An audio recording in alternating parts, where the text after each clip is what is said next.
Al-Quran diturunkan ketika beliau berumur 40 tahun.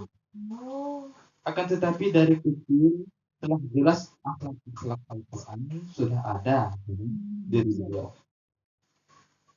Tidak seperti masyarakat anak biasanya yang menyembah bambu, bermain wanita, suka perperangan, pertaruhan. Akan tetapi Muhammad menjelaskan dan menempatkan sebagai sosok manusia yang lurus dan jauh dari bentuk-bentuk kekejian.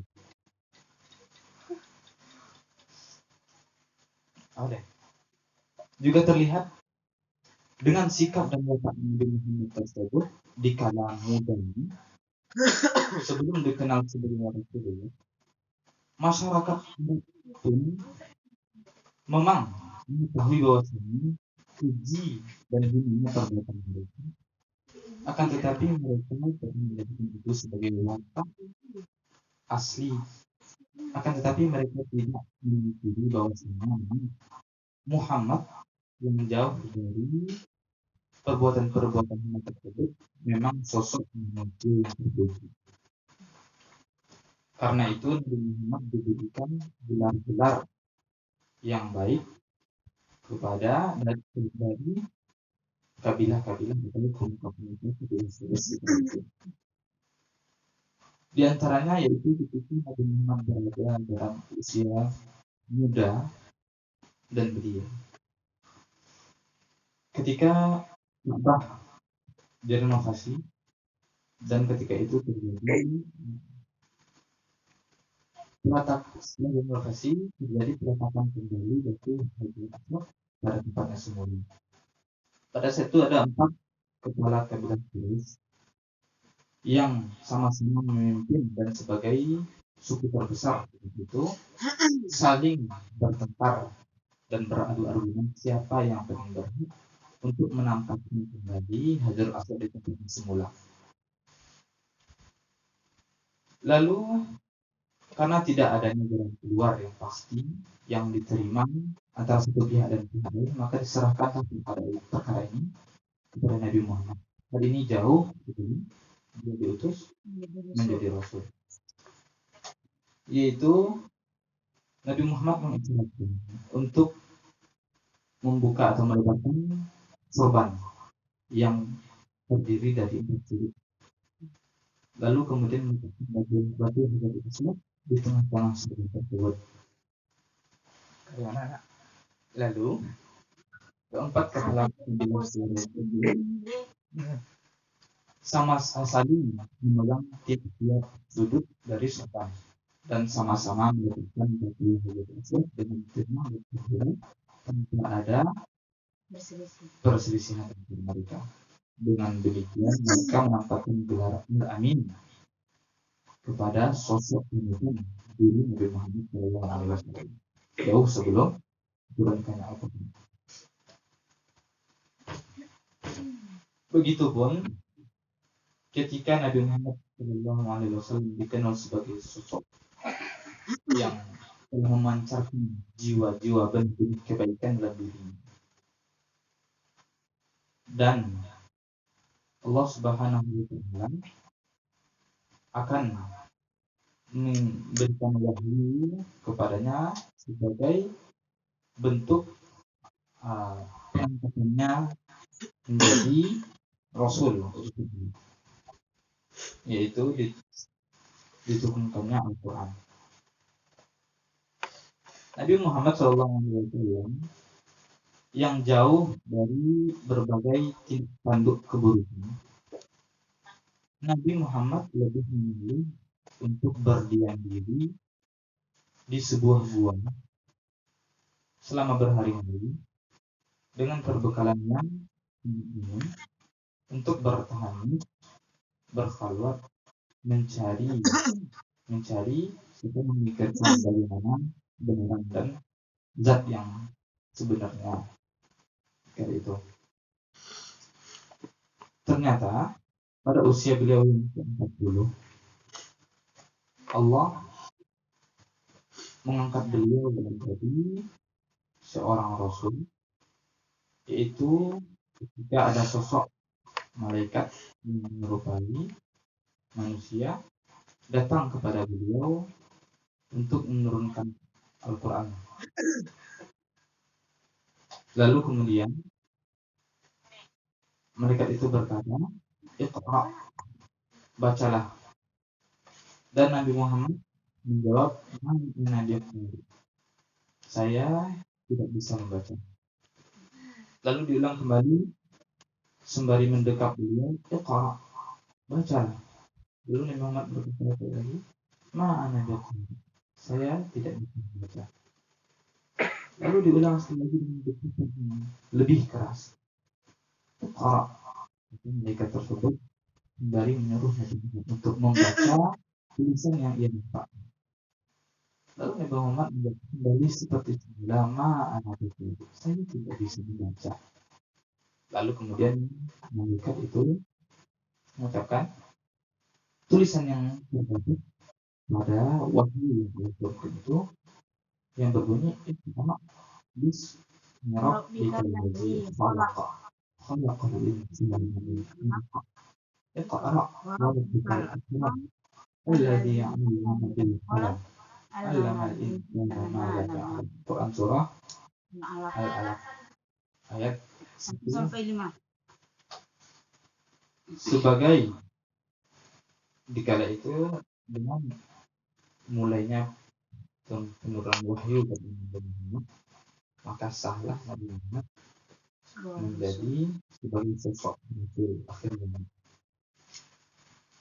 yang diperantarai oleh malaikat Jibril sebagai malaikat yang paling mulia karena mengemban Al-Quran sebagai yang paling mulia. Ketika Allah Subhanahu wa Ta'ala dan berpisah, ketika akan memberikan wahyu kepada Nabi Muhammad, pada saat itu langit atau singgasananya Allah bergetar kuat. Lalu serta merta malaikat yang bertawaf dan sujud pada maksudnya Allah langsung tersungkur dan sujud. Tidak ada satupun malaikat yang berani menampakkan wajahnya, karena memang itu benar akan terjadi. Lalu bangunlah satu malaikat, tidak lain ialah malaikat Jibril, yang kemudian mengambil dan menerima wahyu sebagai perantaraan untuk disampaikan kepada Nabi Muhammad. Jadi jelas bahwa ini malaikat-malaikat itu memang sangat menghormati proses turunnya Al-Quran, bahkan dari langit atau sebagainya.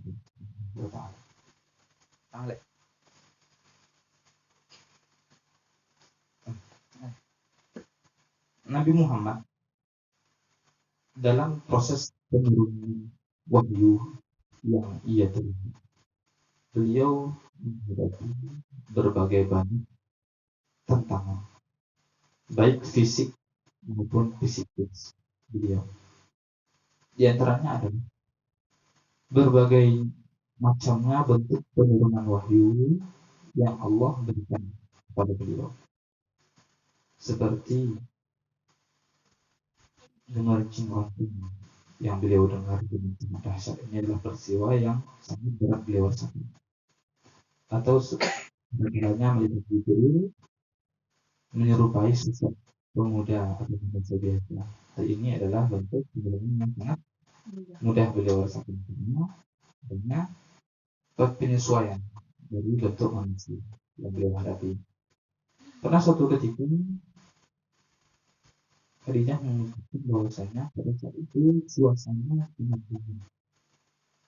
Akan tetapi Khadijah melihat wajah kekasihnya Muhammad Sallallahu Alaihi Wasallam penuh dengan keringat yang sangat banyak, membuat diri beliau basah. Hal ini terlihat bahwasanya memang penurunan wahyu adalah suatu bentuk tekanan tersendiri dari jiwa Nabi Muhammad Sallallahu Alaihi Wasallam. Memang itu tidaklah perkara yang mudah. Di lain halnya, kita lihat itu kan dari segi psikis ya, fisik. Respon bangsa Arab ketika mengetahui bahwasanya Rasulullah Shallallahu Alaihi Wasallam adalah Rasul utusan Allah. Dengan demikian, karena Nabi Muhammad adalah Rasul, otomatis mereka harus patuh dan manut kepada Rasulullah SAW.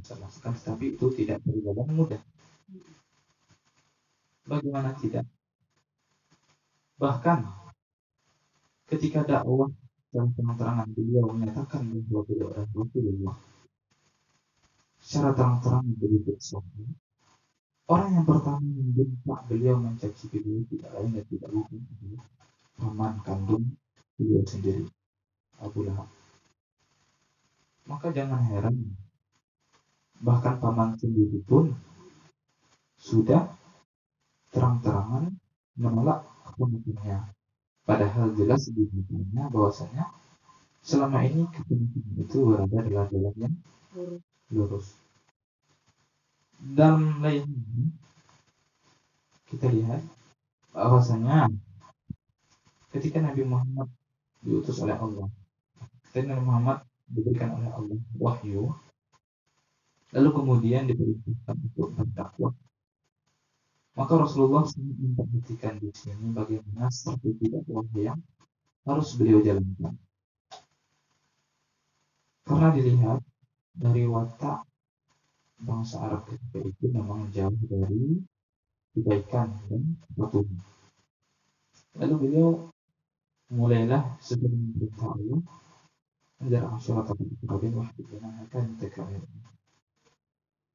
berdakwahlah dengan perlahan dan sembunyi-sembunyi di balik memang penurunan Al-Quran juga diturunkan secara perlahan,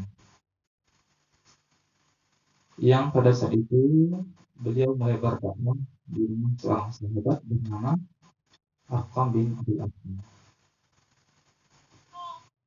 Kita ketahui bahwasanya rumah Arqam bin Arqam ini bukanlah rumah yang tertentu, akan tetapi rumah ini berada di tengah-tengah pusat kota. Lalu mengapa Rasulullah memilih rumah Arqam bin Abil Arqam sebagai